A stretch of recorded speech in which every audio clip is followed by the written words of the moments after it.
నా దేవుని కృప మీ అందరికీ తోడయుండును గాక. ఈ బల్లారాధనలో పాల్గొన్న మీ అందరితో నా ప్రభువు తేటగా మాట్లాడను గాక. శుద్ధీకరణకు ఖచ్చితంగా హాజరవ్వాలి. హాజరవ్వకుండా బలలో పాల్గొనద్దు, అది మీకు ఆశీర్వాదకరం కాదు. యేసయ్య శిష్యులు పాదాలు కడిగిన తర్వాతనే బలిచ్చాడు. శుద్ధీకరణ లేకుండా బలలో పాల్గొనుట మనకు లాభం ఏమీ ఉండదు.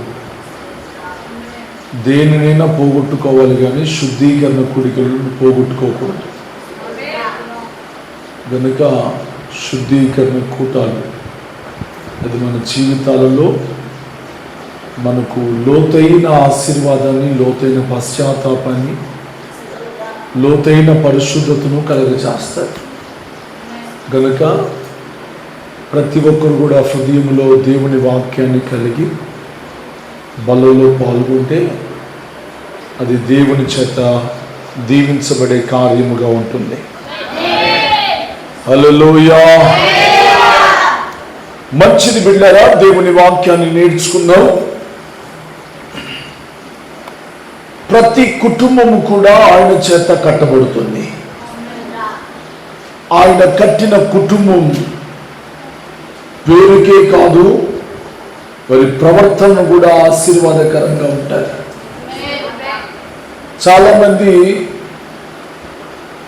దేవుడు ఆశీర్వదించబడిన కుటుంబం పేరుకే, ఏమండి భలే సంపాదించుకున్నారండి వాళ్ళు, వేసి నమ్ముకున్నాక భలే పేరండి వాళ్ళకి అని భలే మందిరానికి వెళ్తున్నారు, బాగా ప్రార్థన చేస్తారు, ఈ పేరుకే. కానీ చాలామందిలో ఆ క్రియలు అనేవి కనపడవు. క్రియలు లేని విశ్వాసం కానీ, క్రియలు లేని కుటుంబం కానీ అది మృతమైనది. ఏదో మనం పేరు కలిగి ఉంటే సరిపోదు, మన క్రియలు సరి అయినవిగా ఉండాలి, మన సాక్ష్యం సరి అయినదిగా ఉండాలి, మన అంతరంగం సరి అయినదిగా ఉండాలి, మన హృదయ మాట, మన హృదయ ఆలోచనలు, నోటి మాట ఆయన దృష్టికి అంగీకారముగా ఉంటూ ఉండాలి. అప్పుడే నీవు పరిశుద్ధతలో దేవుని కృపలో ఉన్నట్టు లెక్క. రండి పైకి రండి. మీరు ఆడవాళ్ళ దగ్గర కూర్చున్నారండి. మీరు ఎక్కడ కూర్చోవాలి? మీరు హల్లెలూయా అమ్మా. గనుక దేవుని పిల్లలు బహు జాగ్రత్తగా ఉండాలన్న ఈ విషయంలో. పేరొక్కటే చూసుకుంటే పేరు గొప్ప అనండి, పేరేమో గొప్పది, ఊరేమో దెబ్బది. ఎట్లా? పేరు సరిగ్గా ఉంటే సరిపోదు, ప్రవర్తన సరిగ్గా ఉండాలి. చాలా మందిలో పేరే, అబ్బో ఫలానా ఆయన ఫలానావా వాళ్ళకేమండి అని నీ పేరును బట్టి నిన్ను గణపరుస్తున్నారు. కానీ దేవుడు నీ పేరును బట్టి కాదు, నీ క్రియలను బట్టి దేవుడు గణపరిచే దేవుడే ఉన్నాడు. నీ పేరును బట్టి కాదు, నీ ప్రవర్తనను బట్టి దేవుడు ఆశీర్వదిస్తాడు. నీ ప్రవర్తనను బట్టి దేవుడు నీకు ఆలోచన చెప్తాడు. నీ ప్రవర్తనను బట్టి దేవుడు నిన్ను అధికంగా దీవిస్తాడు. నీ ప్రవర్తనను బట్టి దేవుడు నీ మార్గాలలో నిలిచి ఉంటాడు. కనుక మీరు దేవుని సందులో మోకరించి ప్రార్థన చేస్తున్నప్పుడు అయ్యా నాకు ఒక మంచి పేరు అయ్యా, మంచి పేరు అయ్యా అని అనవలసిన పని లేదు. పేరు ఇక్కడ కాదు ఉండాల్సింది అక్కడ. హల్లెలూయా. చదవండి ఆ మాట చదవండి.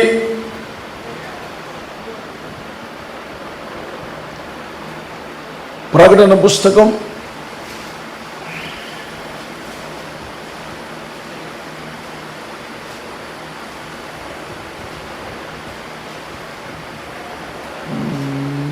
13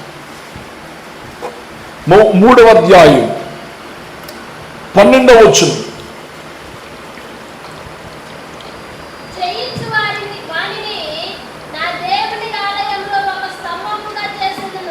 ఏంటి, ఏం జయించాలి అసలు?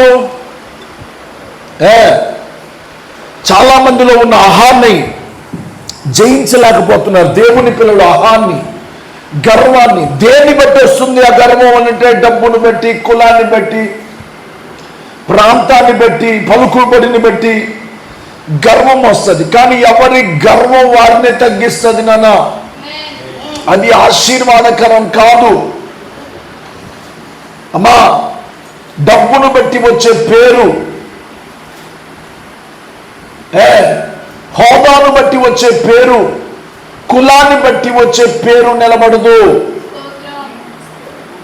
అక్కడ రాస్తున్నాడు, జయించు వారిని నా దేవుని ఆలయములో ఒక స్తంభముగా చేసేదను, అందులో నుండి వాడు ఇక మీదట ఎన్నటికీ వెలుపలికి పోడు, బయటికి పోడు. దేవుని కృపలో నుంచి, దేవుని కృపలో నుంచి బయటికి వెళ్ళడు. బల్ల తీసుకునే వాళ్ళు దేవుని గదిలోనే దేవుని స్తుతిస్తూ, దేవుడిచ్చిన ప్రాకారములోనే కాపాడబడుతూ, నడిపించబడుతూ ఉండాలి. ఇష్టానుసారంగా తిట్టే వాళ్ళు, ఇష్టానుసారంగా భక్తి చేసే వాళ్ళు, ఇష్టానుసారంగా మాట్లాడే వాళ్ళు, ఇష్టానుసారంగా ప్రవర్తించే వాళ్ళు, ఇష్టానుసారమైన జీవితం చేసే వాళ్ళు బల్లకు అర్హులు కాదు. అది తీసుకున్నంత మాత్రాన నీకు ప్రయోజనం ఉండదు, ఇచ్చినంత మాత్రాన నాకేం ప్రయోజనం ఉండదు. అర్థమవుతున్నదా మీ అందరికీ? ముచ్చోళ్ళు చెప్పండి, ఏంది అంత ముచ్చుగా ఉన్నారు ముచ్చోళ్ళు? చెప్పండి, అర్థమైందా? మీకు ఏమన్నా మైండ్కి ఎక్కుతుందా? మీరు తీసుకునే బల్ల పవిత్రమైనది. ఇది దేవుని విలువైన శరీరం, నాగటి చాళ్ళ వలె దున్నబడిన శరీరం. నీ కొరకు ఆఖరి రక్తపు బొట్టును కార్చిన విలువైన రక్తం అది.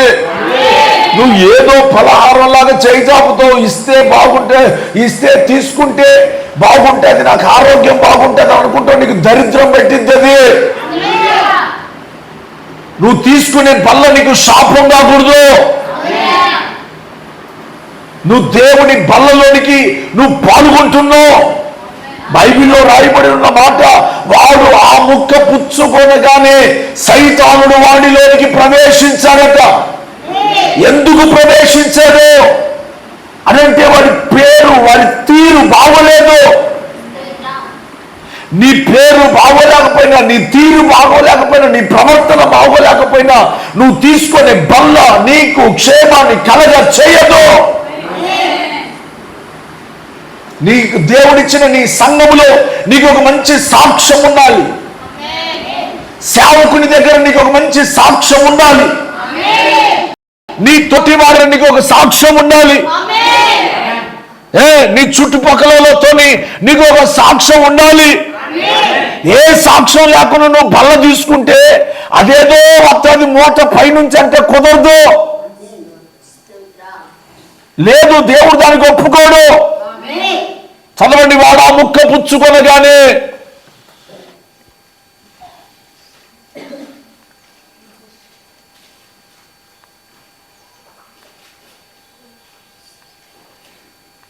దేవుని నామానికి మహిమ కలుగును గాక. వాడు ఆ ముక్క పుచ్చుకొనగానే సైతానుడు వాడిలోనికి ప్రవేశించాడు.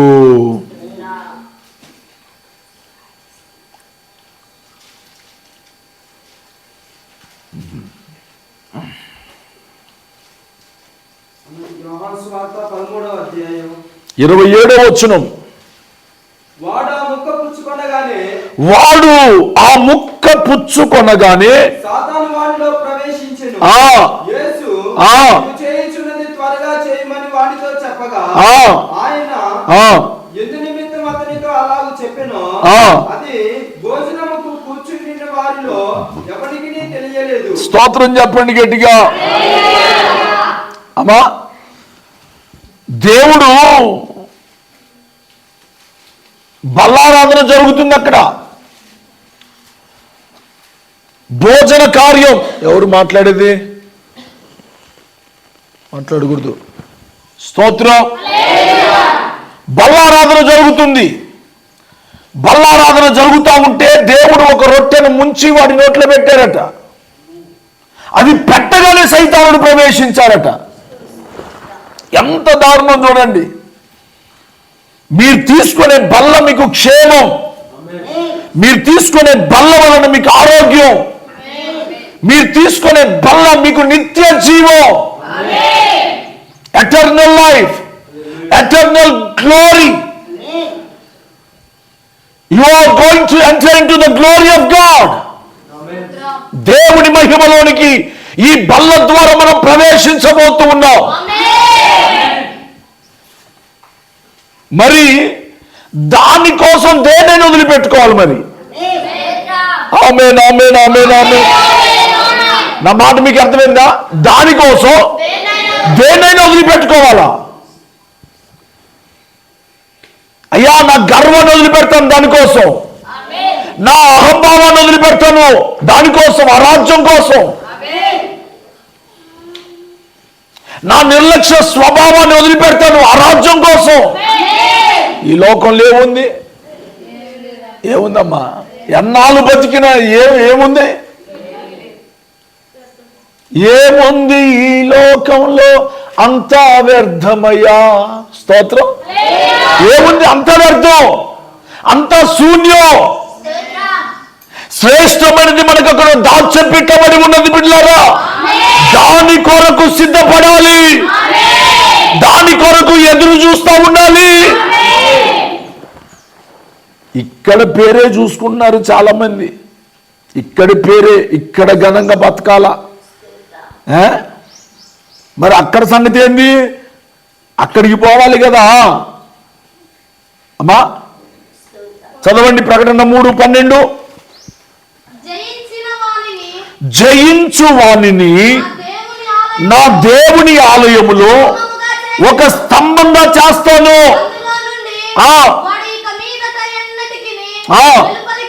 వెలుపలికి బయటికి పోడు. నా దేవుని పేరును పరలోకములో నా దేవుని యొద్ద నుండి దిగి వచ్చుచున్న నూతనమైన యెరూషలేమును, నా దేవుని పట్టణపు పేరును వాని మీద రాస్తాను. హల్లెలూయా. అమ్మా, దేవుని పేరును నీ మీద రాయాలా? నా కుమారుడు, ఈమె నా కుమార్తె. దానికోసం ఊర్లో కాదు నీకు పేరు ఉండాల్సింది. నువ్వేదో ఒక మంచి పేరును సంపాదించుకొని నీ తీరు సరిగ్గా లేకపోతే కుదరదు, నీ ప్రవర్తన సరిగ్గా లేకపోతే కుదరదు. నీ ప్రవర్తన యందు దేవుని అధికారానికి ఒప్పుకుంటూ ఉండాలి. నీ ప్రవర్తన అంతా కూడా ప్రభు మార్చివేయును గాక.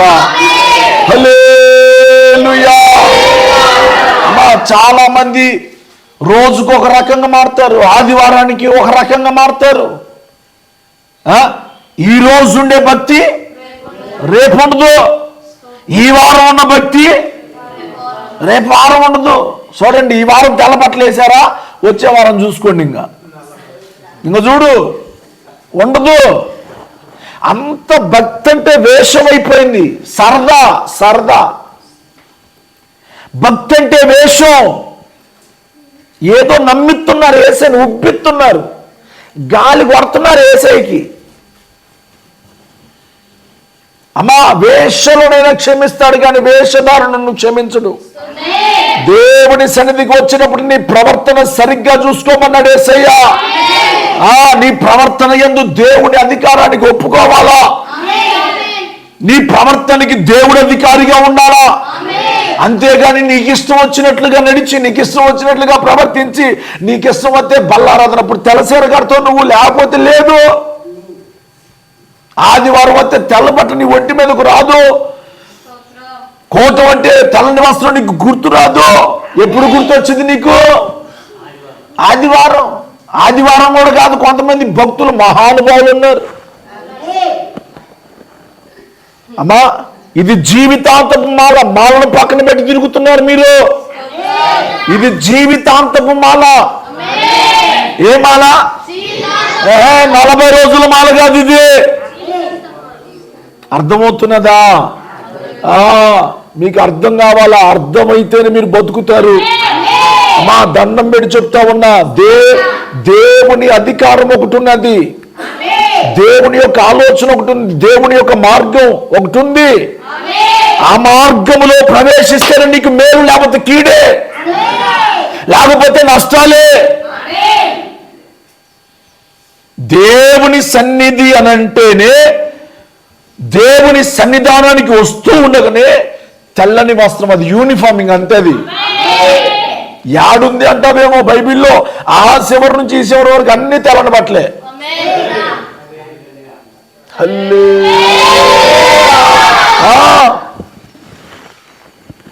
అమ్మా, మన పరిస్థితిని బట్టి మారొచ్చులే అని ఎక్కడైనా ఒక వాక్యం చూపించండి. ఒక్క వాక్యం చూపించినా నేను వచ్చేవారి నుంచి జీన్ ప్యాంటు కోట్ వేసుకుని వస్తా. మరి మీకులాగా నేను ఉండొద్దు చెప్పండి. ఎందుకు అన్ని సన్యసించాం? సన్యసించి మా దేవుడే మాకు ముఖ్యమని యవన వయస్సులో ఆయనను హృదయాల మీద పెట్టుకొని, భుజాల మీద పెట్టుకొని భారభరితమైన ఈ పనిని ప్రాణాలకు తెగించి చేస్తా ఉన్నాం. మా ప్రాణాన్ని ఎంత మాత్రం ప్రియముగా ఎంచుకోకుండా దేవుని పనిలో ఉంటా ఉన్నాం. బిడ్డలారా, దేవుని సేవకులు మన ఎదుట ఎలాగూ ఉంటున్నారో వారిని మాదిరిగా పెట్టుకొని సంఘం నడుస్తూ ఉండాలా. హల్లెలూయా. గనుక దేవుని పిల్లలు బహు జాగ్రత్తగా ఉండాలి బిడ్డలారా, బహు జాగ్రత్తగా ఉండాలి. భక్తి మార్చొద్దమ్మా, వస్త్రం మార్చొద్దు, వస్త్రం మార్చొద్దు. ఏ మార్చాలి? బుద్ధి మార్చాలి, ప్రార్థన మార్చాలి, యథార్థత మార్చాలి, విశ్వాసాన్ని మార్చాలి. వీటన్నిటిని మార్చి నూతనపరచబడతా ఉండాలి. అమ్మా, నీ గర్వాన్ని మార్చాలి, నీ అహంభావాన్ని మార్చాలి, దేవునికి అయిష్టమైన కార్యాలు మార్చాలి. రక్షణ మార్చకూడదు. అంటే నేను బాప్తీసం తీసుకున్నాను కానీ ఎక్కడైనా బొట్టు పెట్టుకోమంటే మాత్రం ఆ కొద్దిసేపే. ఏ కొద్దిసేపు? ఆ కొద్దిసేపేనండి. తర్వాత మాత్రం పొరపాటున పెట్టుకోరాదు. ఒక 10 ఏళ్ళ నుంచి దాకా. స్తోత్రం. చాలా మందికి తెలియట్లేదు. నేను ఎప్పుడు చేయను కానండి, ఇంకా ఫంక్షన్ అప్పుడే. అయ్యో అంటే ఊసలు వెళ్ళవన్నమాట నువ్వు. హలో, ఏ వర్షానికి ఆ గొడుగు పెట్టే వ్యక్తివి నువ్వు. చిచ్చి, దేవుడి పిల్లలు, మన దేవుడు ఏకరీతిగా ఉన్న దేవుడు, మన దేవుడు ఒక్కడే. మనము కూడా ఏకరీతిగానే ఉండాలి, ఒకే రకంగా ఉండాలి. హల్లెలూయా. ఆ పరిశుద్ధాత్మ ఒకటే, నీలో ఉన్న ఆత్మ కూడా ఒకటే. 2 ఆత్మలు ఉన్నాయో మీకు ఏమన్నా? అన్నా చర్చికి వచ్చినప్పుడు ఒక ఆత్మ, బయటికి పోయినప్పుడు ఒక ఆత్మ, ఫంక్షన్కి పోయినప్పుడు మరొక ఆత్మ, సాగు పోయినప్పుడు అనంటే. అబ్బా, సాగు పోయేటప్పుడేమో సింపిరి చుట్టా, పెళ్లికి పోయేటప్పుడే పొట్టు చేరనా, ఇంకా ఇయ్యేమండి అమ్మా. ఇయ్యంత చెప్పండి అమ్మా, మనకేమో అయ్యేమో తెలీదాయా. చర్చికి వచ్చినప్పుడు ఒకటే, పొలానికి పోయేటప్పుడు అయ్యయ్యా ఇటనండి. ఎన్ని రకాలుగా మారుతున్నావు చూడు. మారని వాడు ఒక్కడే, ఆయనే మన ప్రభువు అయిన యేసు. హల్లెలూయా. మారని దేవుడవు నీవేనయ్యా, మరుగై ఉండలేదు నీకు యేసయ్యా.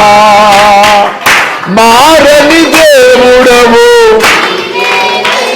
మారనందరూ, మరుగై ఉండలేదు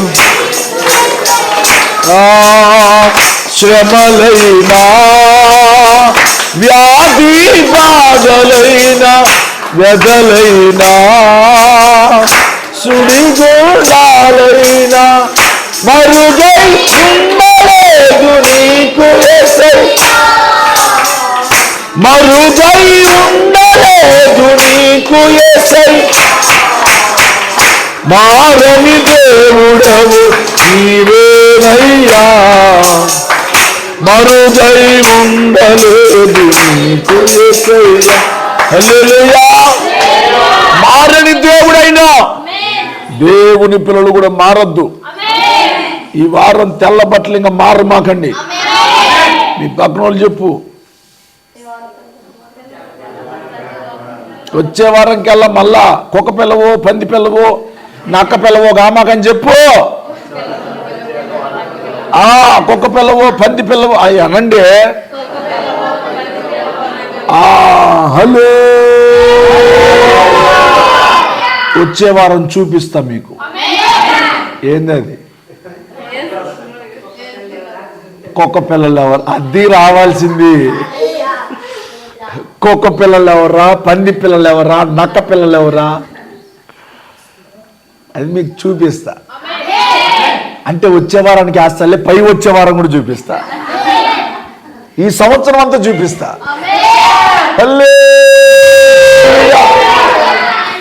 అమ్మా, నీ పేరు ఆయన దగ్గర ఉండాలా, అక్కడ నమోదు కావాలనా, అక్కడ నీ పేరు నమోదు అవుతేనే దేవుడు ఆ పేరును బట్టి నేను పిలుస్తాడు. నేను పిలవాలైనా, నేను పిలుస్తాడైనా. నోవహు అని పిలవలేదా? చెప్పండి మా. అబ్రాము అని పిలవలేదా? హాగరు అని పిలవలేదా? ఆదాము అని పిలవలేదా? యోనా అని పిలవలేదా? నీ పేరు అక్కడ నమోదైతే ఆయన పిలవాలా? లచ్చయ్య, కోటేశ్వరరావు ఏడా అమ్మా ఇక్కడ, కానీ అక్కడ పిలవాలి కదా నిన్ను. ఆ పేరులో ఉండాలి కదా, ఆ లిస్టులో ఉండాలి కదా. అరే, ఇక్కడ రేషన్ కార్డులో పేరు తప్పు పడితేనే తిప్పలు పడుతున్నారు మీసా వాళ్ళు తిరిగి. అమ్మా, పేరు తప్పు పడితే, అక్షరం తప్పు పడితేనే తిప్పలు పడుతున్నవి. మరి అక్కడ పేరు, దానికి ఏం తిప్పులుంది? దానికి ఏమైనా ప్రయాస ఉందా? అసలు నీ పేరుందా? అసలు నీ పేరు నమోదు చేసుకున్నావా? అంటే రక్షణ తీసుకుంటే ఆయనే చేసుకుంటా అనుకుంటున్నావా? అరే, నీ ప్రవర్తన, నీ తీరు మారకుండా నీ పేరు ఎట్లా రాసుకుంటాడైనా? స్తోత్రం. నేను అనిలో అని పేరు పెట్టినంత మాత్రాన బాప్తిజం ఇచ్చి ఆడ పేరు రాయాలంటే ఆయన రాయొద్దు. నేను మార్చా, ఆయన రాయాలా, ఆయన రాయాలా. స్తోత్రం. చెప్పండి హల్లెలూయా. బాప్తిజం ఇచ్చిన తర్వాత పేర్లన్నీ మారుతారు. మార్చిన తర్వాత ఆ పేరు ఆయనకు తెలియాలా. ఆ పేరు ఆయనకు తెలియాలి అని అంటే నీ పేరుకు తగిన ప్రవర్తన నీలో కనబడుతూ ఉండాలా. దేవుని నామానికి మహిమ కలుగును గాక. బిడ్డలారా, ఒక కుటుంబాన్ని మీకు పరిచయం చేస్తుంది నోవహు కుటుంబం. ఈ నోవహు కుటుంబంలో తన భార్య ఎంత అత్యున్నతమైన ప్రవర్తన కలిగినదో తెలుసా? ఎంత మాదిరికరమైన తల్లో తెలుసా? అమ్మా, భూమి మీద మరొక జన్మనిచ్చి మరొక సృష్టిని నూతన సృష్టిగా నిర్మించిన ఒక అద్భుతమైన స్త్రీ ఆమె. జల ప్రళయం ద్వారా భూమి అంతా కొట్టుకొని పోయి నాశనం అయిపోతే ఆ తల్లి యొక్క ప్రార్థన, తల్లి యొక్క పరిచర్య ఆ కుటుంబానికి దీవెనకరంగా మారింది. ఈ రోజున తల్లిదండ్రుల ప్రవర్తన కానీ, తల్లిదండ్రుల యొక్క పరిచర్య కానీ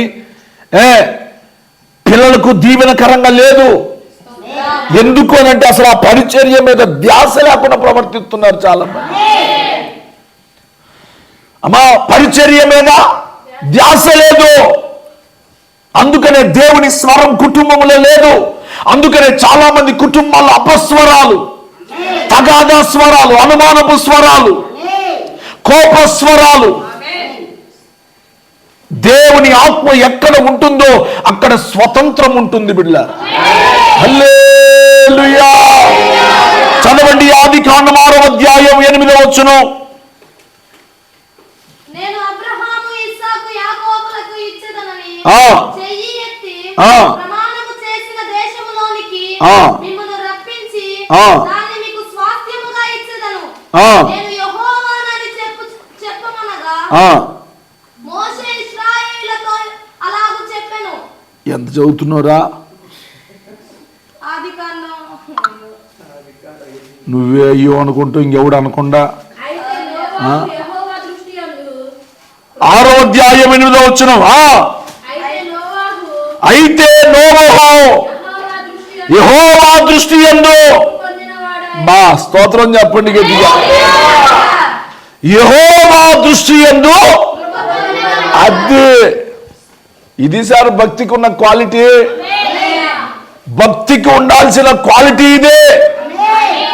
భక్తికి ఉండాల్సిన తెగింపు ఇదే. అయితే నోవహు యెహోవా దృష్టి యందు బా కృప పొందినవాడు. 9వ వచనం చదువుమా. నోవహు వంశావళి ఇదే. నోవహు నీతిపరుడు, తన తరములలో నిందారహితుడునై ఉండెను. నోవహు దేవునితో కూడా నడిచినవాడు. హల్లెలూయా.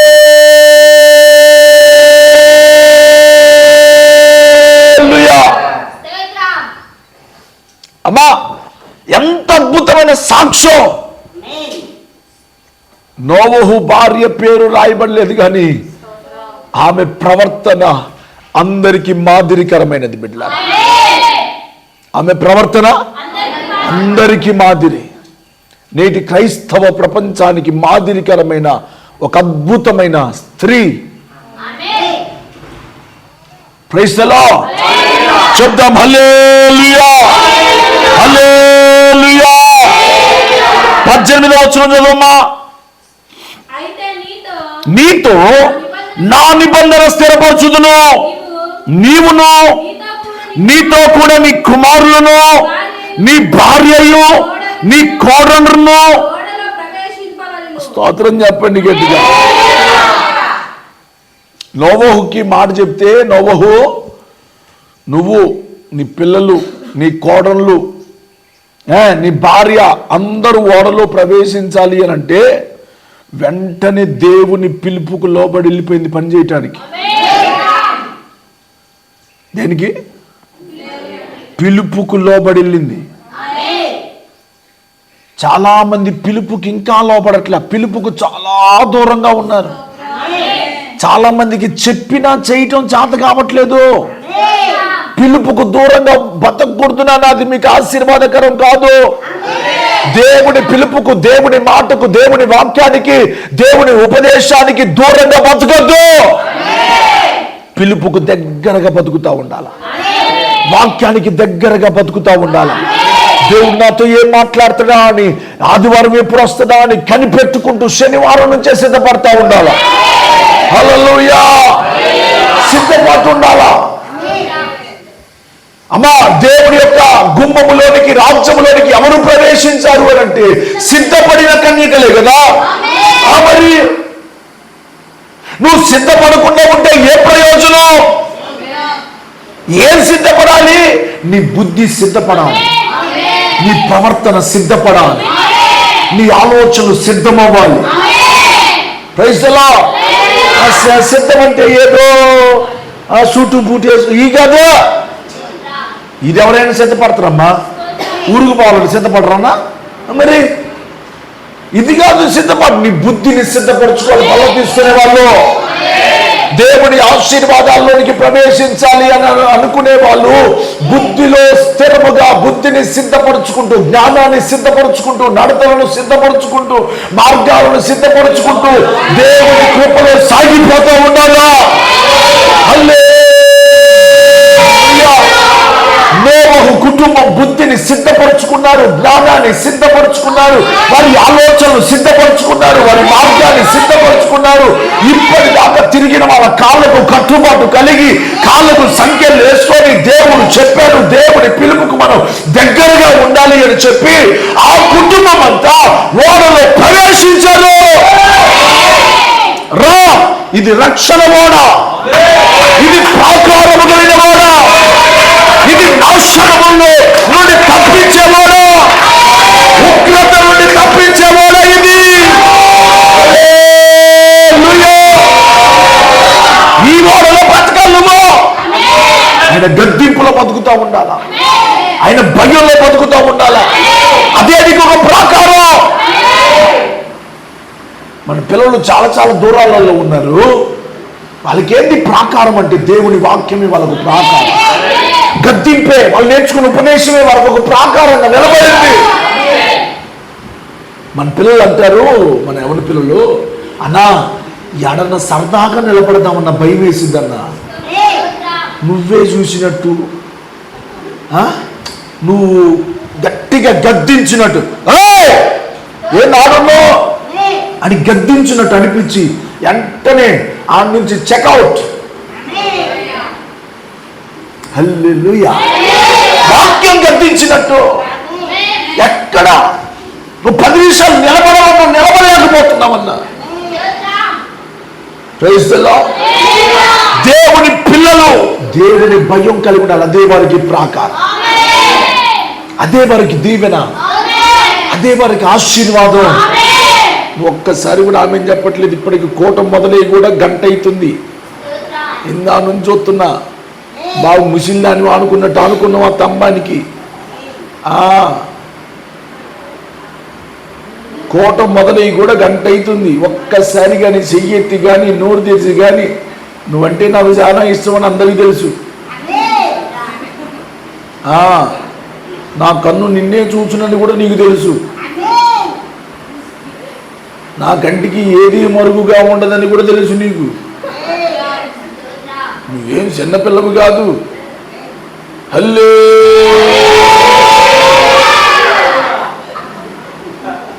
ఇది నీ కోసమే. హల్లెలూయా, స్తోత్రం. అమ్మా, పిలుపుకు లోబడిన స్త్రీ ఈ నోవహు భార్య ఎంత లోబడిపోతుందో. ఈ రోజున స్త్రీ లోబడే వాళ్ళ చేతులు ఎత్తండి. అంతా ఎవరిని ఎత్తితే మాత్రం స్తోత్రం. లోపడే వాళ్ళు ఎంత తిట్టినా ఆగదు. దాంతో సంబంధం నా పని వేరండి, నా డ్యూటీ వేరు. ఆమె లోపడేదంటే స్తోత్రం. వాళ్ళు అంతేగా అనుకోండి, నాకు సంబంధంలా, నా డ్యూటీ వేరు. అన్నీ ఇప్పుడు దారిలో పోతా ఉన్నాం. ఇప్పుడు ఈ దారిలో, కొత్తూరు దారిలో కుక్కలు ఉన్నాయా? కుక్కలు చాలా మురుగుతాయిగా. మురిగిన కుక్కకల్లా జవాబు చూపితే ఎట్లా ఉంటుంది మన ప్రయాణం? స్తోత్రం. సాగిద్దా? స్తోత్రం. ఈ రోజున చాలా మంది కూడా ఎవరిని ఏదన్నా కానీ మనసులో పెట్టుకోను. భర్త అన్నది మనసులోనే, అత్త అన్నది, మావన్నది, పిల్లలు అన్నది, ఇట్లాంటి వాళ్ళందరూ మున్సిపాలిటీ చెత్తబండ్లు అన్ని మురుగంతా వాళ్ళలోనే ఉంటుంది. చెప్పండి చెప్పండి, ఏంటి? ఇప్పుడు పక్కన వాళ్ళు చెప్పండి, నువ్వు మున్సిపాలిటీ చెత్తబండే కదా. భలే ఉంది కదా ఇలా. ఏ చెత్తబండి? దాని కోపం తర్వాత ఉంటుంది, దాని ఆవేశం సంవత్సరాల తరబడి కూడా అలాగనే స్టోర్. మున్సిపాలిటీ చెత్త బండి వస్తున్నా స్టోర్ చేసుకున్నానికి వస్తున్నా.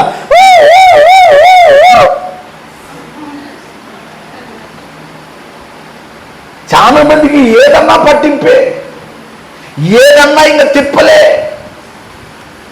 స్తోత్రం. ఏదన్నా బాధే.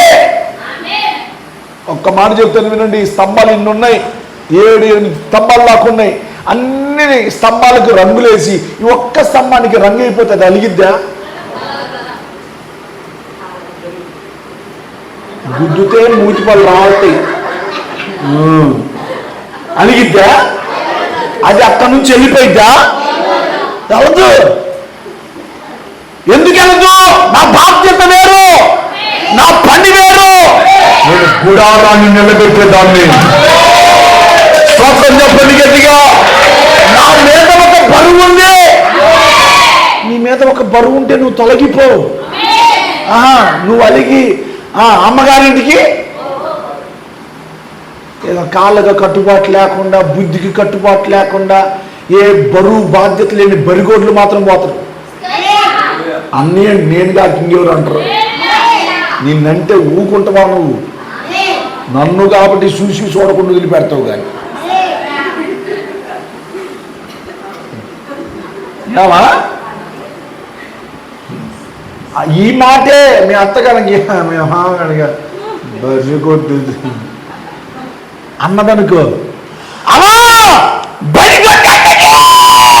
రా ఎట్లుంటుంది అది? అబ్బా యుద్ధానికి సిద్ధం కండి అన్నట్టే ఉంటది. ఏనా నేను బలి తోడయ్యారు నాకు.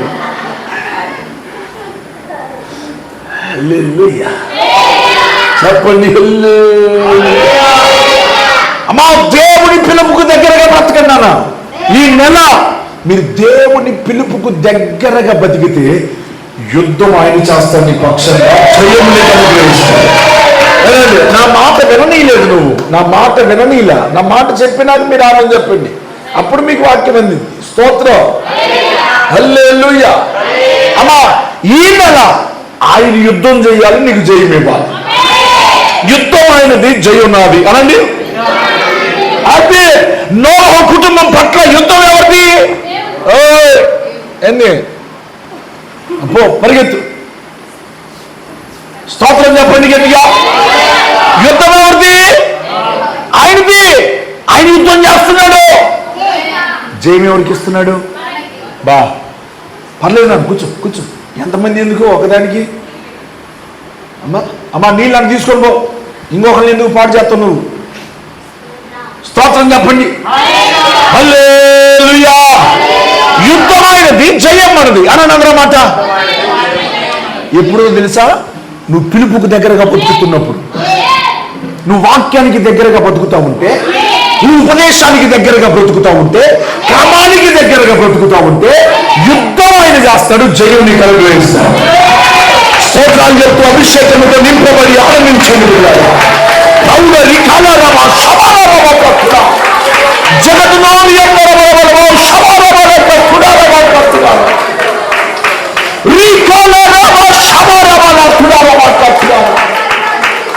ఆయన యుద్ధము చేయాలి, నీకు జయం రావాలి. ఆయన యుద్ధం చేయాలి అంటే ఆయన సైన్యంలో ఉండాలి కదా. ఆయన పక్షపు వాడివిగా ఉండాలి కదా. ఆయన మార్గంలో, ఆయన చూపిన బోధలో, ఆయన మాట వింటూ నువ్వు నిలబడితే, నువ్వు ఒక సైనికుడు అయితే ఆయన నీకు రాజుగా ఉండి నీ పక్షాన్ని, నీ ప్రాణాన్ని కాపాడతాడు కదా. నీ ప్రాణానికి ఆయనే ఉత్తరవాదిగా ఉండి నడిపిస్తాడు కదా. దేవుడి నామానికి మహిమ కలుగును గాక. హల్లెలూయా. అమ్మా ఈ నెల వాగ్దానం, యుద్ధం ఆయనది, జయం మనది అనండి. ఎన్ని యుద్ధాలు చేశాడమ్మా మన పక్షంగా. ఈ రోజు బతికి బట్టగట్టామంటే ఆయన యుద్ధం చేయబట్టే. నువ్వే చేయాలి అంటే ఎరుగుట్లు వేసి అలకెత్తలు పడు. ఆయన యుద్ధం చేస్తున్నాడు నీ కుటుంబం పట్ల. నోవహు కుటుంబం ఓడ కట్టుకున్నారు, ఓడలోనికి వెళ్ళిపోయారు. బయట యుద్ధం జరుగుతుంది. బయట ఏం జరుగుతుంది? మామూలు యుద్ధం కాదు, భయంకరమైన యుద్ధం జరుగుతుంది. ఆ యుద్ధం అంతా అయిపోయిన తర్వాత నోవహు కుటుంబం ప్రశాంతంగా బయటకు వచ్చి అసలు ఏం జరగలేదు అన్నాడు చూస్తున్నాడు. ఆ వాడు ఒకే కిటికీ పెట్టాడు, చూడటానికి లేదండి. దేవుడు చెప్పినప్పుడే తీయాలా, దేవుడు చెప్పినప్పుడే. ఇష్టం వచ్చినప్పుడు గాలి రావడానికి తీయటానికి లేదు.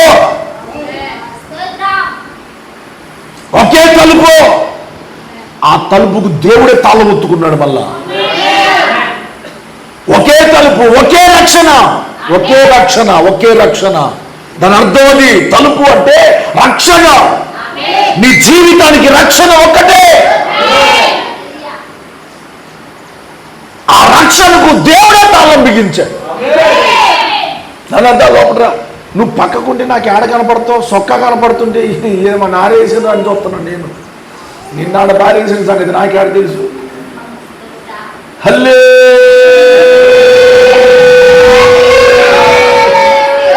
నేను ఎంత దీర్ఘంగా చెబుతా ఉంటే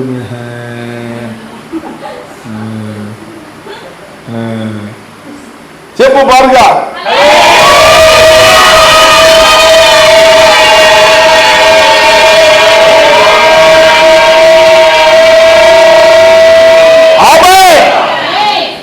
బాగుంది అమ్మా.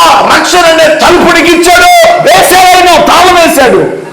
నువ్వేం చేస్తున్నావు? తాళాలు పగలు కొట్టుకొని, తలుపులు పగలు కొట్టుకొని బయటికి పోతావు. ఏం చేస్తున్నావు? తాళాలు పగలు కొట్టుకొని, తలుపులు పగలు కొట్టుకొని రక్షణ నాకొద్దా. రక్షణ తీసుకుంటే ఇష్టానుసారంగా బతకడానికి లేదు. ఇప్పుడు నోవహు కుటుంబం రక్షణలోకి వెళ్ళిపోయారు. ఇష్టానుసారంగా బతకడానికి ఉందా? లేదు. మాటికి సీటికి మాటికి బయటకు వచ్చి, సీటికి మాటికి అందరిని పలకరించుకోవడానికి, అందరితో సహవాసం చేయడానికి, హాయ్ హాయ్ అని అనుకోవటానికి ఉందా? లేదు. వారు రక్షణ వాడలో ఉన్నారు. అదే నువ్వు రక్షణ వాడలో ఉన్నావు. సీటికి మాటికి బయటికి పోతావు. నీకు ఇష్టమైతే లోపల పోతావు, ఇష్టం లేకపోతే అయ్యో ఈ సినిమా హాల్ ఏమన్నా, లేకపోతే ఏమన్నా సత్రమో, లేకపోతే ఏమన్నా సంతనో, లేకపోతే ఏమన్నా మార్కెటా?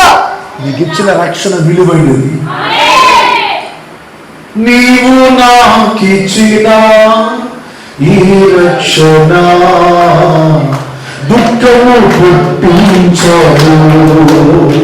కరువే వచ్చిన, ఖడ్గమే తగిలిన, కరువే వచ్చిన, ఖడ్గమే తగిలిన, దుఃఖము పుట్టించదు. నీవు నాకిచ్చిన రక్షణ దుఃఖము పుట్టించదు. నీవు నాకిచ్చిన రక్షణ నా కృపానిధి, నా కృపానిధి.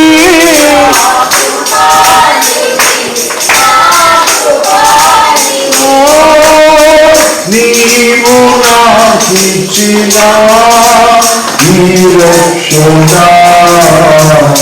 దుఃఖము పుట్టించదు. హల్లెలూయా. రక్షణ అనే ప్రాకారం నీకు కట్టాడు. ఏ తుఫాను, ఏ బాధ, ఏ వ్యాధి, ఏ నష్టం, ఏ వ్యాకులత, ఏ చింత, ఏ నష్టం రాకుండా దేవుడు రక్షణ అనే ప్రాకారాన్ని ప్రభు నీకు వేశాడు. రక్షణ అనే బాప్తిస్మాన్ని నీకు ఇచ్చాడు. దీంట్లో క్షేమంగా బతకమని దేవుడు చెప్తే నువ్వేం చేస్తున్నావు? లేనిపోని తెప్పలు పెట్టుకొని, తెప్పలు వేసే పెడుతున్నా మనం పెట్టుకుంటున్నాం. నేను ఒప్పించా కాబట్టి మీరు చెప్పారు. కానీ అమ్మా, తప్పించినోడు మాట్లాడుతున్నాడు. నేను ఒప్పిస్తున్నా కానీ ఆయన తప్పించాడు. అర్థమవుతున్నదా మీకు? మీ రోగాన్ని తప్పించాడు, మీ సమస్యలను తప్పించాడు. నోవహు కుటుంబాన్ని ఎన్ని రాత్రింబవళ్ళు? 40 రాత్రింబవళ్ళు తప్పించాడు. తప్పించాడు. నిన్ను ఎన్ని తప్పించాడు చెప్పండమ్మా? ఎన్ని తప్పించాడు? నాశనములోంచి, కొరతల్లోంచి, అప్పులలోంచి, మరణములో నుంచి, రోగములో నుంచి, సైతాను శక్తుల ప్రభావం నుండి ఎన్ని విషయాలు తప్పించబట్టి ఈ రోజున కృప పొందావు. ఆయన తప్పించకపోతే, ఆయన చూడకపోతే, ఏ నిప్పుల్లోనో, ఏ అడవుల్లోనో, ఏ మార్గాలలో, ఏ వ్యాధులతోనో, ఏ శోధనతోనో ఏ అల్లరి మూకల ప్రజల మధ్యలో కొట్టుమిట్టాడుతూ నరకయాతన పడుతూ ఏంటయ్యా నా బతుకు ఎప్పుడయ్యా మారేది అని ఏడుస్తూ బతకాల్సింది బతుకు దేవుడు ఇంతగా చేశాడు. కృతజ్ఞత. నా చుట్టూ రక్షణ ప్రాకారం ఉన్నది అన్న ఒక కృతజ్ఞత నేను కృపలోకి అనిపిస్తుంది. హల్లెలూయా, హల్లెలూయా. దేవుడి పిల్లలు కృతజ్ఞతను మర్చిపోవద్దు, రక్షణ మర్చిపోవద్దు.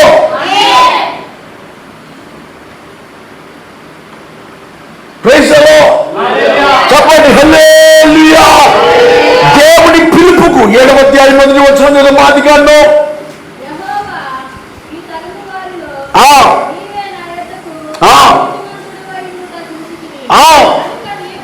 కనుక నీవును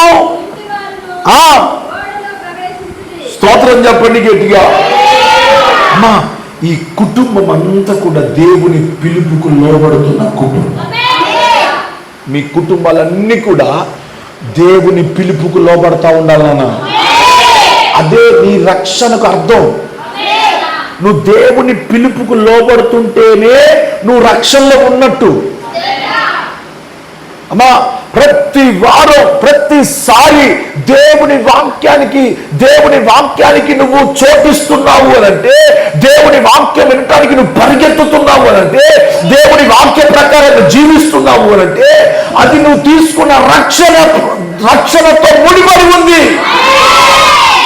రక్షణ తీసుకున్న ఏ ఒక్కరైనా దేవుని పిలుపును అంగీకరిస్తా ఉన్నారు, దేవుని గద్దింపును స్వీకరిస్తా ఉండాలి, దేవుని మాటకు లోబడతా ఉండాలా.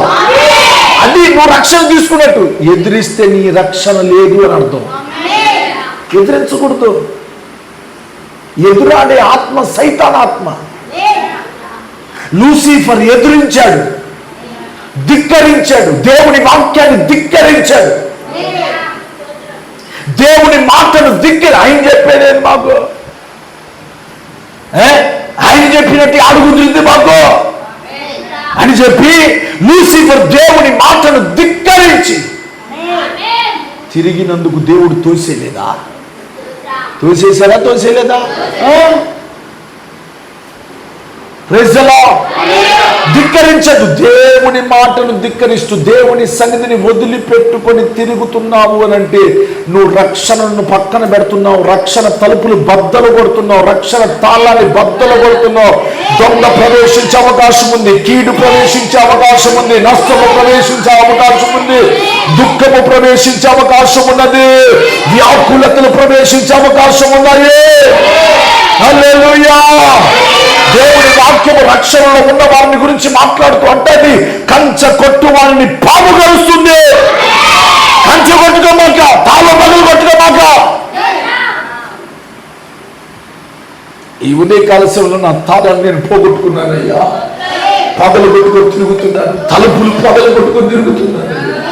నన్ను క్షమించు, నన్ను క్షమించు. నీ దయతో మళ్ళా నాకు నూతన జన్మనివ్వయ్యా, నూతన స్థితిని దయచేదయ్యా, నూతన అభిషేకాన్ని మీద దయచేదయ్యా, నూతన తీర్మానాన్ని నాకు దయచేదయ్యా, నూతన ఆలోచన నాకు దయచేదయ్యా, నూతన అభిషేకంతో నింపండి అయ్యా, నూతన వర్తమానాలతో నింపండి అయ్యా.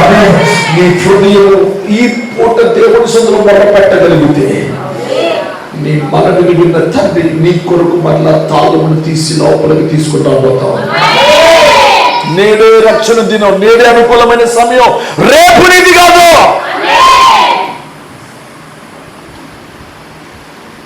Praise the Lord. యెహోషువ అంటాడు కదా 24వ అధ్యాయం 15వ వచనంలో, చదువు మా మాట చదవండి త్వరగా. యెహోషువ గ్రంథం 24వ అధ్యాయం 15వ వచనం.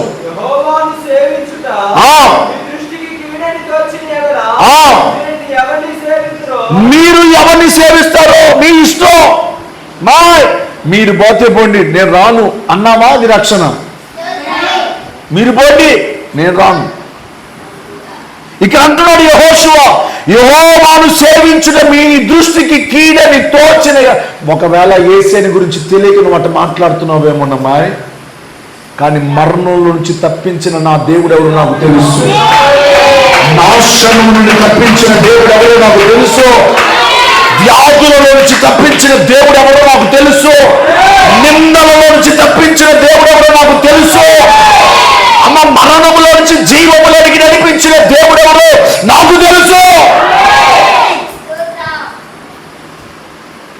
చుట్టూ చీకటి కమ్మి ఉంటే కనికరించి నన్ను వెలుగులోనికి నడిపించిన నా దేవుడు నాకు తెలుసు. ఇక్కడ అదే అంటున్నాడు యెహోషువ.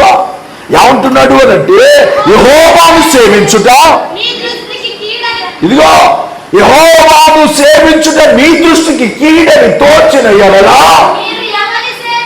మీరెవరిని సేవిస్తారో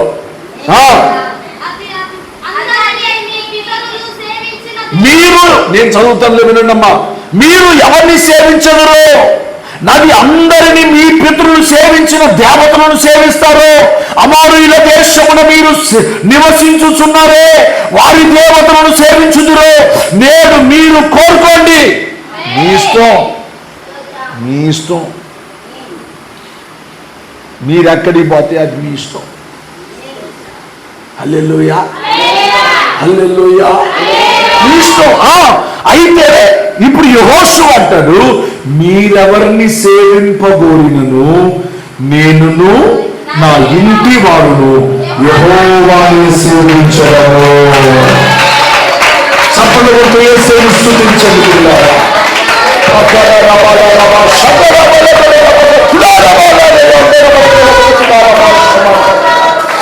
నా పొగలతో పని లేదు, మీతో పని లేదు. మీరు కాదు రేపు నాకు ఆయన రాజ్యాన్ని ఇచ్చేది, నిత్య జీవాన్ని ఇచ్చేది, ఆరోగ్యాన్ని ఇచ్చేది, క్షేమాన్ని ఇచ్చేది, భద్రతనిచ్చేది మీరు కాదు. ఈ మాట డబ్బుతో చెప్పు. నువ్వు కాదే నన్ను బతికిచ్చేదని, నువ్వు కాదే నాకు సంతోషం ఇచ్చేది. మనల్ని సృష్టించిన దేవుడు ఒక ఆయన ఉన్నాడు. ఆయన వలన నేను సొంతమవుతా ఉన్నా. నా సొంతమవుతున్నామంటే ఆయన వలన. నా నోటి నిండా నవ్వు కలుగుతుందంటే ఆయన వలన. స్తోత్రం చెప్పండి గట్టిగా. ఫ్యాన్ గాలొస్తుందని ఫ్యాన్కి బొట్లు పెట్టి ఫ్యాన్కి దండం పెడితే కుదరదు. ఫ్యాన్ చేసినోడు ఉన్నాడు, ఆయనకి దండం పెట్టాలా. అర్థమవుతుందా మీకు? లైట్కి బొట్టు పెట్టి లైట్కి దండం పెడితే ఏమొచ్చింది? లైట్ చేసినోడు ఉన్నారు కదా, లైట్ చేసినోడిని స్మరించు. Praise the Lord. చెప్పండి హల్లెలూయా.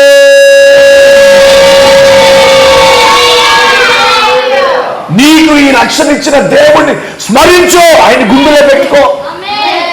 ఆయన నీ కోసం పడిన ప్రయాస, ఆయన నీ కోసం చేసిన త్యాగం, ఆయన నిన్ను నడిపించిన తీరు వైనం గుర్తు చేసుకో. నువ్వు బతుకుతావు, నువ్వు ప్రాకారంలో ఉంటావు. ఆ ప్రేమ నీకు అర్థమైందా? అర్థమైతే నువ్వు త్రొట్టిల్లిపో. తల్లి ప్రేమ, తండ్రి ప్రేమ అర్థమైందనుకో, పిల్లలు ఇష్టానుసారంగా మాట్లాడరు, ఇష్టానుసారంగా ప్రవర్తించరు.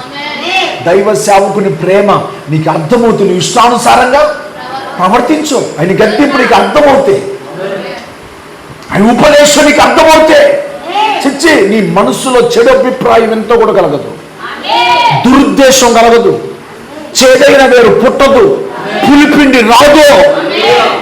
నీకు అర్థం కాకపోతే నీతోని తెప్పలు, అర్థం కాకపోతే పులిపిండి వచ్చి, అర్థం కాకపోతే చేదైన వేరు, చేదైన ఆలోచన, చేదైన మాటలు, మా వ్యంగ్యమైన మాటలు, అసభ్యకరమైన మాటలు, అసహించబడుతున్న మాటలు, నానా రకాలుగా మాట్లాడతాం. నీకు అర్థం అవ్వాలి. యెహోషువ అంటాడు, మీరెవరినైనా మీరు కూడా చెప్పండి. ఎవరైనా పిలిస్తే గుడ్డెద్దు చేలో పడ్డట్టు, గుడ్డెద్దు చేలో పడ్డట్టు పోగలకండి. మీరేం చేసుకుంటారో మీరు చేసుకోండి, నన్ను మాత్రం ఇలా మాకండి. నన్ను అడిగించద్దు, మీరు బాధపడద్దు. నన్ను అడగద్దు, మీరు బాధపడద్దు. చెప్పండి ఒకసారి తెగేసి, సంపుతారా? హలో, చంపుతారా? కొరడాలతో కొడతారా? జైళ్ళకు పంపిస్తారా? నీ భయమే నిన్ను పిరికి దానిగా చేస్తుంది. నీ భయమే సైతాన్ గడు భయపెడుతున్నాడు, నువ్వు భయపడుతున్నావు. దేవుని భయం ఉంటే సైతాన్ గడు భయపెట్టడు నాన్న. వాక్య భయం ఉంటే నువ్వు దేనికి భయపడవు. తప్పించిన దేవునిలో నువ్వు తెగించి బతకాలా. అది భక్తి అంటే ఏమని చెప్తున్నా మీకు నిర్వచనం. భక్తి అంటే త్యాగం, తెగింపు. త్యాగం చెయ్యి. ఏం చేసావు త్యాగం? ఏం తెగించో. రానని ఎవరికైనా చెప్పావా? నేను చెయ్యనని చెప్పావా? హలో చెప్తున్నానంటే చెప్తున్నానండి. నేను సోతనే చెప్తారేంటి మీరు? అమ్మా చెప్తున్నారా? నేను రానులేమ్మా, చోటికి రానులే, నేను చెయ్యనులే, నేను ఇయ్యనులే చెప్తున్నారా? బతుకుతాం, క్షేమంగా ఉంటాం. Praise the Lord. అమ్మా ఏమండి మాకు స్వేచ్ఛ లేదా? ఎందుకు లేదు? భూమి మీద బతుకుతున్న ప్రతి మానవుడికి స్వేచ్ఛ ఉంది. చదువు స్వేచ్ఛ ఉందో లేదు? చదువు అన్నీయు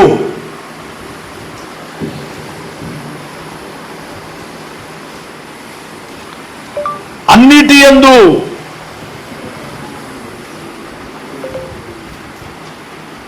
మొదటి కొరింథీయులకు రాసిన పత్రిక 6వ అధ్యాయం 12వ వచనం.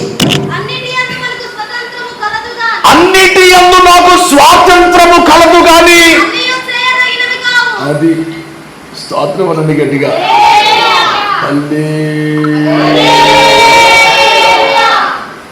మీ పక్కన వాళ్ళు చెప్పు, అన్నీ చేయొచ్చు కానీ చేయకూడదు.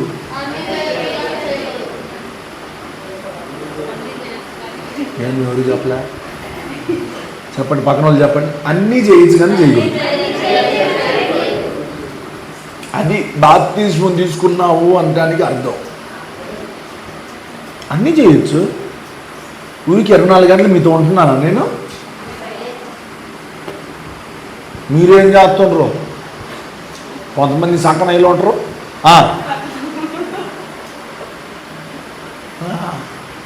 అట్లేం కాదన్నా, మనం ప్రార్థన చేసుకుంటే మళ్ళా అబ్బా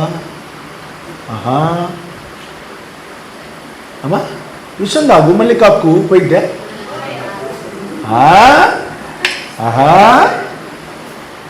అమ్మా అదేందో ఏమన్నది గులికలా ఇది అంటారు కదా, గులికలేనా? అది అయితే ఇంకా సూత్రమేనా? మనం కొట్టుకున్నట్టే. అమ్మా విషయం తాగు కక్కు ఏమైంది? మళ్ళీ అయ్యా నన్ను క్షమించు ప్రభా, విషము తాగితే ఆయన అయ్యా ఒక అంశ మొత్తం పోయింది. అంశేనా? అంశ ఆయుష ఆయుష్ పోయింది ఏదో మిత్తెప్పులో. హల్లెలూయా. బతుకుతావా? బాగుంటుందా ప్యాను? విషం తాగి వచ్చారు ఇక్కడికి చాలా మంది. మళ్ళీ వచ్చామంటున్నా యేసయ్యా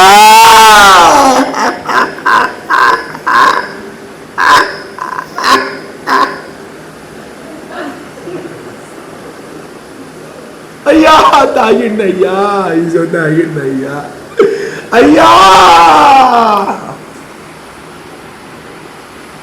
అది కక్కాలేవు. అయిపోయి అవా కక్కు రావట్లేదు.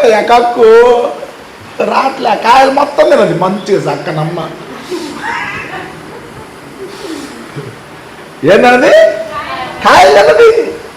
దేవుడు వద్దన్న కాయలు తిని అమ్మా సప్పరించుకుంటూ ముద్దుడుచుకుంటూ వచ్చి ఏమండి కాయలు తెచ్చిన తిందు లేండి ఆదాము గారు. అమ్మో ఎంత ప్రేమమ్మా భర్త మీద. మనం పాడు అమ్మా, మనం పాడు కాలేదు బదులు వాళ్ళని కూడా పాడు చేస్తారుగా. వాళ్ళకుందే అంతంత జ్ఞానం, అంతంత బుర్ర, వాళ్ళకున్న బత్తే ఎంత. దాంట్లో మళ్ళీ ఇంకో కాయ తీసుకొని పోయి ఇచ్చింది. ప్రేమ కలిగిన తల్లి.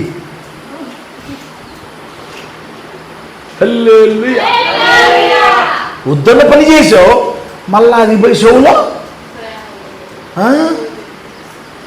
భక్తిగా నటించి నిన్ను పేరవాడుకుంటి ఘన కొరకు నిన్ను అమ్ముకున్న నాకై నీ చేతులు చాపితివి అయినా నీ ప్రేమను గ్రహించలేని ద్రోహివి అయినా నీ ప్రేమను గ్రహించలేని ద్రోహివి. స్తోత్రం చెప్పండి. ఆమె పాడేది కాక ఆమె చచ్చేది కాకుండా భర్తను కూడా చంపుతుంది. ఎంత దారుణం, ఎంత దారుణం. భర్తలు కొంతమంది వాళ్ళు చచ్చేది కాకుండా మనల్ని కూడా చంపుతురు. మనమే జాగ్రత్త పడాలా. ఆ గంప జోలిపోమాకండి. స్తోత్రం. ఆ కాయల గంప, పాపపు గంప జోలిపోమాక వద్దా. మిమ్మల్ని మీరు కాపాడు. నేను ఎప్పుడు చెప్పే మాట, కాపాడుకున్నవాడే కాపాడబడతాడు. నువ్వు కాపాడుకోకుండా కాపాడబడలేవు. స్తోత్రం చెప్పండి. అమ్మా, ఒకటి దేవుని వాక్యానికి లోబడుతూ దేవుని వాక్యానికి దగ్గరగా బతుకు. అది నువ్వు రక్షణ తీసుకున్నట్టు. నీకు మైకి వినబడాల్సిన పని లేదు, ఒకరు చెప్పాల్సిన పని లేదు. నీకు నువ్వు పరిగెత్తుకుంటూ ప్రభు సన్నిధికి రా. ఈ నెల మీ ఆశీర్వాదాల్లోనికి మీరు ప్రవేశించబోతారు. ఎందుకు తెలుసా? నీ పక్షంగా యుద్ధం ఆయనది, జయుడి యుద్ధం ఆయనది. ఆయన చేస్తాడు, జయుడికి ఇస్తాడు, జయుడికి ఇస్తాడు. హల్లెలూయా చెప్పండి. హల్లెలూయా. 6వ అధ్యాయం 5వ వచనం నేను ముగిస్తున్నాను. ఆదికాండం 6:5.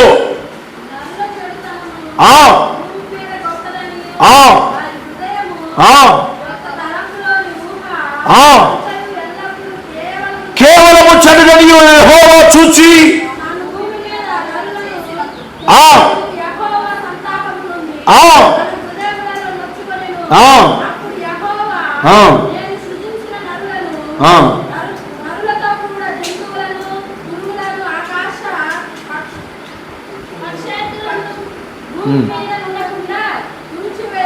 హల్లెలూయా. అమ్మా, రెండవ కార్యం ఏంటంటే దేవుడు నోవహు కుటుంబంతో ఏం చెప్పాడు అని అంటే ఓడను కట్టమన్నాడు. అందరూ చెప్పండి అన్నమాట. ఓడను కట్టమన్నాడు. ఓడను కట్టమంటే కడతా ఉంటే జనాలందరూ అపహసిస్తూ ఉన్నారమ్మా. నువ్వు భక్తి చేస్తూ ఉన్నా కానీ అందరూ అపహసిస్తారు. నిజం చెప్పనమ్మా, అపహసిస్తారు. బో పెద్ద భక్తి పుర్రాలమ్మా, గో జాతుదమ్మా భక్తి. ఏమైందమ్మా నీకు? అసలు ఏం జరిగింది నీకు? ఏం మేలు జరిగింది? నోవహు కుటుంబం అపహాస్యాలను లెక్క చేయాలి. స్తోత్రం. తృణీకరిస్తున్న వారిని లెక్క చేయాలి. ఇందాక చెప్పాను కదా, దారిలో మురుగుతున్న కుక్కలకి వెళ్ళి చూసుకుంటూ పోయేవాడికి ఆడకాడ పడతావు. చూడబాక, నీకెందుకు నీ ప్రయాణం చేయక నీ దారిలో నువ్వు పో, నువ్వు వెళ్ళిపో అంతే. స్పీడ్ బ్రేకర్లు వచ్చినాయి, దారిలో స్పీడ్ బ్రేకర్లు వస్తాయేమో. స్పీడ్ బ్రేకర్లు తెలుసా? కాత మీరు వస్తుందంట. స్తోత్రం.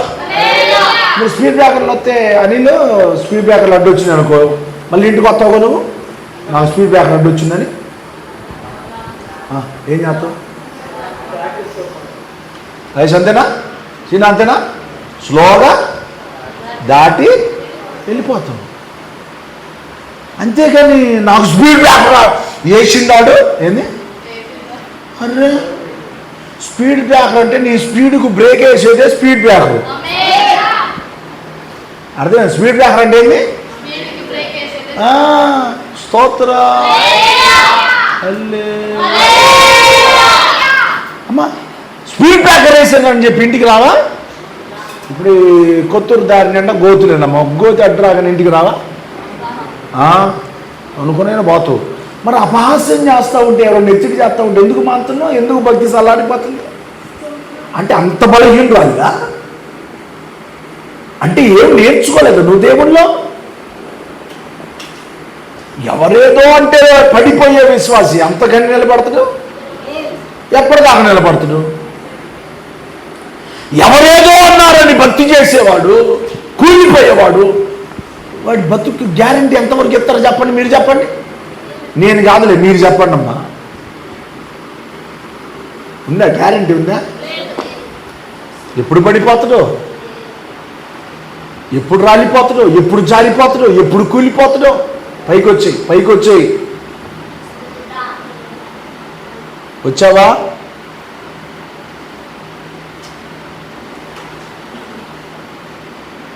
నేను చూడట్లేదు అనుకుంటున్నారు మీరు? మంచి కూర్చో. హలో అమ్మా, విన్నారా? ఈ మాట విన్నారా? అపహాస్యం చేసినంత మాత్రాన, ఎవరో ఎచ్చిడి చేస్తున్నంత మాత్రాన భక్తిలోంచి బయటికి పోమాకండి. మీ పని మీదే, మీ భక్తి మీదే, మీ యథార్థత మీదే. యోబును అపహాస్యం చేశారమ్మా, భార్య అపహాస్యం చేసింది, పిల్లలు, స్నేహితులు ఎంతమంది ఎచ్చిడి చేసి ఇడిసిపెట్టి రావాయి రా, మన దేవి దేవతలు లేరా, పదరా, ఈ దారి కాకపోతే ఇంకో దారి లేదా, రా పదరా. బా ఇచ్చినప్పుడు బాగానే తిన్నావుగా, భార్యతో అంటున్నాడమ్మా, ఇచ్చినప్పుడు బాగానే తిన్నావుగా, కడుపు నిండా మెక్కినావుగా, ఇదంతా ఆయన ఇచ్చిందే కదా, ఇన్ని సంవత్సరాలు బ్రహ్మాండంగా బతికావుగా, ఇన్ని సంవత్సరాలు బ్రహ్మాండంగా బతికి ఇప్పుడేదో శోధన వచ్చిందని, ఇప్పుడేదో ఇబ్బంది వచ్చిందని పడిపోతావా? ఇప్పటిదాకా మేము భలే చదువుకున్నామండి, మరి పరీక్షలు రాయవా? పరీక్షలు రాకపోతే అట్ట. ఇప్పుడు శోధన వచ్చినప్పుడు, శోధన సహించువాడు ధన్యుడు, భాగ్యవంతుడు. శోధన కూడా, అయ్యా నీ చిత్తమైందా, ఈ శోధన నేను భరించే బలాన్ని నాకు, ఈ రోగాన్ని, ఈ అపహాస్యాన్ని, నా మీద విరుచుకుపడుతున్న శత్రువును, శోధనను భరించే బలం చేయి, ప్రార్థన చేసుకో. అది చేయకుండా వాళ్ళన్నారు వీళ్ళన్నారని నువ్వు ఎంతో కాలం భక్తి చేయలే. బల్లలో తీసుకుని, బల్లలో పాల్గొనే ప్రతి ఒక్కరు అపహాస్యానికి లోమాట. నోవహు కుటుంబం ఎవరు వారిని అపహాస్యం చేసిన వారు లోనలేదు, వాళ్ళు దేవుని కొరకు బ్రతుకుతున్నారు. జీవితం బాగుపడిందా? మరి ఇక చివరికి వచ్చారు, ఇంకా చాలా ఉన్నాయి విషయాలు, చెప్పే సమయం లేదు నాకు. అమ్మా, బాగుపడ్డారా చెడిపోయారా? బాగుపడ్డారా పతనమైపోయారా?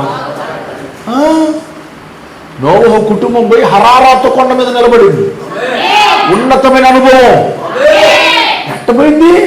అపహాస్యాలను లెక్క చేయలా, దేవుని స్వరానికి దగ్గరగా బతుకుతున్నారు, పరిచర్యే వారి వృత్తిగా మార్చుకున్నారు. ఏంటండి? పరిచర్యే వారి వృత్తి. నీ వృత్తి? కొంతమందికి చేపలు పట్టే వృత్తి, కొంతమందికి రోళ్ళు చేసే వృత్తి, కొంతమందికి చీరలు అల్లే వృత్తి. మరి నీ వృత్తి ఏంది? దేవుళ్ళో ఉన్నావుగా, నీ వృత్తి ఏంది? ఏం మార్చుకోవాలి? నీ వృత్తి ఏందమ్మా? ప్రతి ఒక్కరికి ఒక జీవనోపాధి ఉంటుంది కదా, ఒక వృత్తి ఉంటుందిగా. మరి మీ వృత్తి ఏంది? దేవుళ్ళో, లోకంలో కాదు. లోకంలో మీరు చేపలోళ్ళు కావచ్చు, గొర్రెలోళ్ళు కావచ్చు, ఇంకా ఎలకలు పట్టి వాళ్ళ అమ్మా, ఏ వృత్తి అనిగా. మరి దేవుళ్ళ నీ వృత్తి ఏంది? ఏంది నీ వృత్తి ఏంది? అయ్యా నాది పరిచర్య వృత్తి, అయ్యా నా వృత్తి అది, నా ధర్మం అది, అయ్యా నేను చేయాల్సింది అయ్యా, నా డ్యూటీ అది. వృత్తిని ఎవరైనా వదిలిపెడతారమ్మా? ప్రాణం పోయిన వదిలిపెట్టరు. కాటి కాపర్లు ఉంటారు, వాళ్ళ వృత్తిని వదిలిపెట్టరు. పిల్లలు దాన్ని మోస్తూ ఉంటారు, మోస్తారు, దాన్ని వదిలిపెట్టరు.